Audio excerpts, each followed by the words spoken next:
Howdy, Kevin Craver here, self-published author of post-apocalyptic adventure books.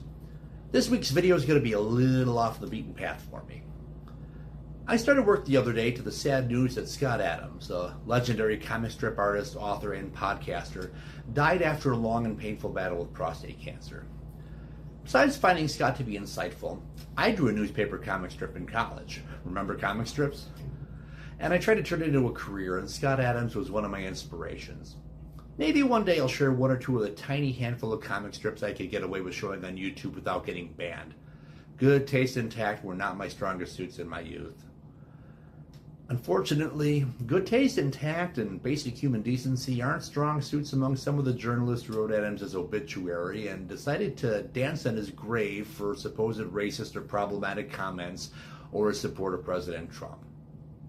Now, I'm not going to make it a habit of delving into politics here. I don't want to be one more culture warrior screaming into the void. I just want to write books. Also, was an author telling half the country you don't want their money is a horrible business model. But I got to get this off my chest. I don't care who you are, what side you're on, or who you vote for. We all need to be better than this. The worst offender was People magazine. Scott Adams, disgraced Dilbert creator, dies at 68. Now, compare this to how People reported the death of O.J. Simpson. O.J. Simpson got more respect and depth than Scott Adams did. Because being a conservative, apparently, is worse than being an accused murderer. That happens a lot, I'm sorry to say. I've never figured out what journalists think they're accomplishing by writing poison pen obituaries, especially about conservatives. Scott Adams didn't see the hit piece on account of the fact that he's dead. The only thing writers like this are doing are hurting his friends and family to score some political cred, and that's just low. Here's a photo of the quote-unquote writer. I'm not going to say her name, who penned the article. To her credit, she hasn't aged a day since getting her big break 40 years ago in Return of the Jedi.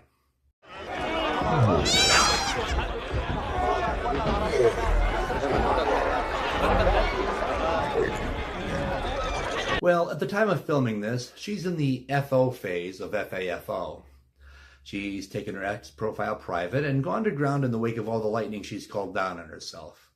Now, I want to be clear. Please don't call her, email her, harass her, because that's wrong too. But lest I pass myself off as some kind of saint, I offer her some friendly advice. Just eat a vegetable once in a while. You just buy a bag of fucking carrots and you eat them the way you'd normally eat a package of hot dogs, okay? All snarkiness aside, I'm taking this opportunity to make a public service announcement to people like her who haven't figured out the way things are now and are needlessly learning the hard way. The violent death of Charlie Kirk, for many conservatives, was the straw that broke the camel's back. We watched in horror and revulsion as we saw slimy-souled people celebrating it because of his politics. Especially because so many of the people were teachers, doctors, nurses, people in positions of trust who should know better. And that, ladies and gentlemen, was the day that whatever forbearance conservatives had left was forever destroyed. A lot of the folks who felt the need to publicly trumpet how happy they were that a young husband and father was assassinated found themselves unemployed and shamed to the point where their future job prospects for anything more complicated than making French fries are pretty grim. Get me some nachos. Okay, would you like some fries to go with that? Did I ask for fries? Dumbass. Now, we all have bad thoughts that pop into our heads. All of us are imperfect, and we're all sinners who fall short of God's grace. But most of us, the normal people, shame ourselves into not thinking such horrid things, and it ends there. And it's another thing entirely, a completely new level of sociopathy, to decide to get onto social media and broadcast your hot take to the whole world. This is such a low bar, yet so many people can't clear it. If you can't say anything nice, don't say anything at all. It blows my mind that so many people screw it up. And it also blows my mind, even after so many people got examples made out of themselves, that people such as the aforementioned obituary writer haven't figured it out. So this brings me to the public service announcement portion of my rant.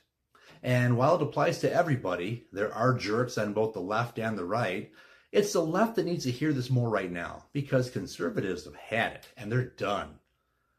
The next time someone on the right dies and you're tempted to get on social media and let the world know how pleased as punch you are about it, there's hopefully going to be some little voice in your head saying something like, oh, I don't know. Man, I wouldn't do that shit if I was you. Listen to that voice and maybe keep your teeth closed and your tongue behind them. No one's forcing you to mourn. You're just being asked as a member of civil society not to be a horrid excuse for a human being about it. Well, it costs nothing to be kind. Shutting the up is also free. Caliente. And if you don't hear that voice, if your brain is too gunked up with Miller Lite, bong water, and lead paint chips, try instead picturing yourself having to tell your spouse you lost your job, or telling your kids that Santa Claus might not be coming this Christmas because you done f***ed up just to get some social media likes.